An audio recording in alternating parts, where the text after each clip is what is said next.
আমরা লুপ্তজন বাবর ভাইয়ের মুক্তি চাই। আমরা যেভাবে হোক আমরা সকলেই মিলে বাবর ভাইয়ের মুক্তি কামনা করছি। এই দেশবাসীর কাছে আমার আকুল আবেদন, আমরা সকল দেশবাসীর কাছে ভিক্ষা চাচ্ছি, আমাদের বাবর ভাই যেন আমাদের মাঝে ফিরে আসে। মুক্তিজ্জামান বাবর ভাইয়ের নিঃশর্তে মুক্তি চাই। এই এলাকার অনেক উন্নয়নের রূপকার জনাব মুক্তিজ্জামান বাবর ভাই।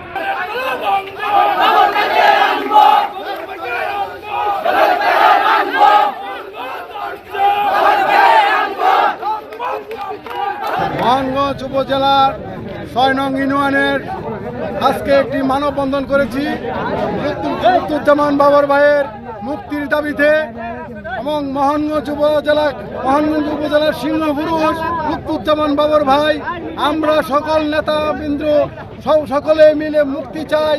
মুক্তি যতক্ষণ না হচ্ছে আমরা মানববন্ধন করবো ইনশাল্লাহ। দুর্দান্ত সব উপাদানে তৈরি ঝাঁঝালো স্বাদের প্রাণ ঝালমুড়ি, এই ঝাঁজ সেই ঝাঁজ।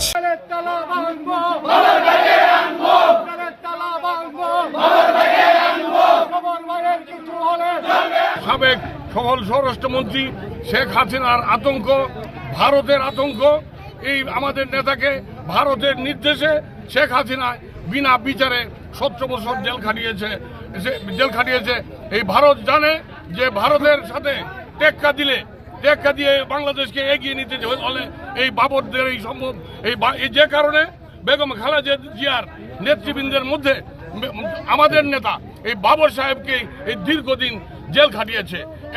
এত কঠোর আর কারো দিকে হয় নাই, কারণ মনে করেছে যে বাবর যদি বাইরে থাকে বা বাবরের কর্মকাণ্ডের ফলে ভারত নির্দেশ দিয়েছে, যেমন জামাতের নেতাদেরকে নির্দেশ দিয়েছে যে তাদেরকে হত্যা করার জন্য।